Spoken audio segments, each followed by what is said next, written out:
অসম আন্দোলনৰ প্ৰায় 46 ইয়াৰ্ছ 46 বছৰ ভৰি দিলে আৰু অসম চুক্তি সম্পন্ন হোৱাৰ প্ৰায় 40 বছৰ হ'ল।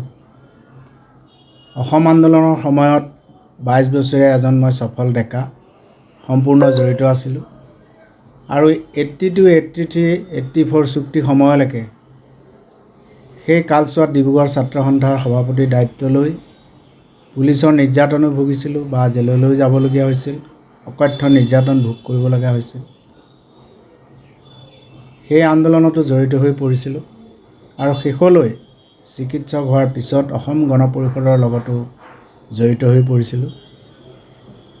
শেষৰ ফালে জনগোষ্ঠীয় আন্দোলনতো জড়িত হৈছিলোঁ।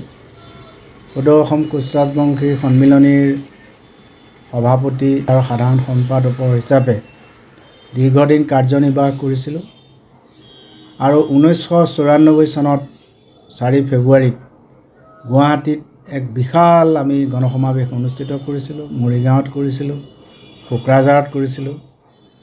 জনগোষ্ঠীটোক জনজাতিৰ তালিকাভুক্তিৰ বাবে দিল্লীত কেইবাশ বাৰ আমি ধৰ্ণা দিছিলোঁ, বিভিন্ন আন্দোলন কৰিছিলোঁ। পিছত জনজাতিৰ তালিকাভুক্ত অৰ্ডিনেঞ্চ যোগে হৈছিলোঁ, কিন্তু ভাৰতবৰ্ষক ইতিহাস সৃষ্টি কৰি সেই অৰ্ডিনেঞ্চখন আকৌ লেপছ হ'ল। এবাৰ দুবাৰ নহয় 4 বাৰ অৰ্ডিনেঞ্চ হৈছিল। Ordnance number 996, ordnance number 1996, ordnance number 30, 1996 আৰু শেষৰখন অৰ্ডিনেঞ্চ নাম্বাৰ 3, 1997 লেপছ হ'ল। ভাৰতবৰ্ষত এনেকৈ এটা জনগোষ্ঠীক জনজাতিৰ তালিকাভুক্ত কৰি সেই অধ্যাদেশখন লেপছ কৰাৰ উদাহৰণ আজিলৈকে নাই। জনজাতিৰ মৰ্যাদা প্ৰদানৰ পিছত মাজুলীৰ পৰা কৰুণা দত্ত MLA হৈছিল জনজাতিৰ সংৰক্ষিত চিটত।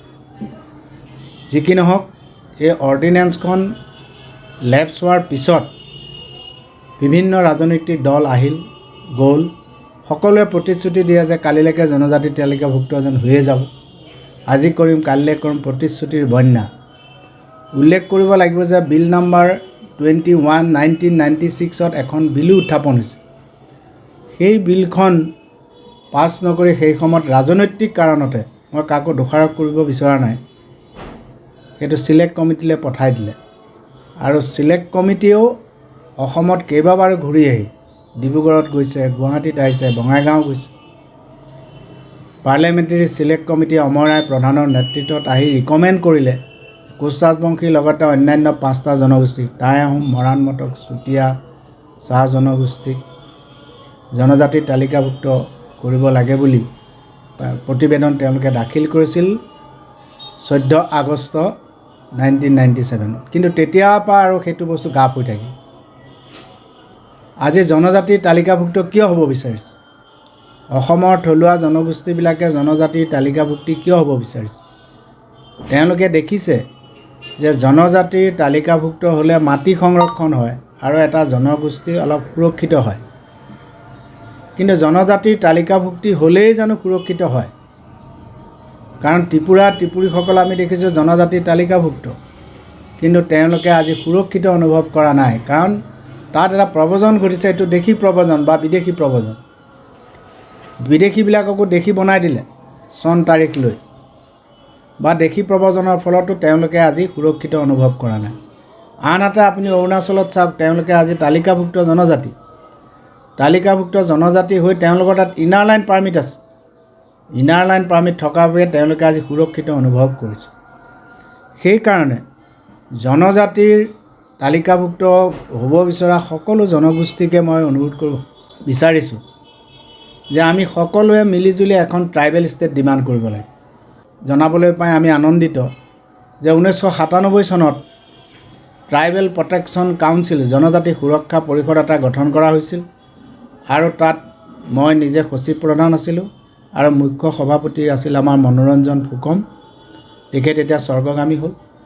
বৰ্তমান ট্ৰাইবেল প্ৰটেকশ্যন কাউন্সিলৰ মই মুখ্য সভাপতি হিচাপে কাৰ্যনিৰ্বাহ কৰি আছোঁ।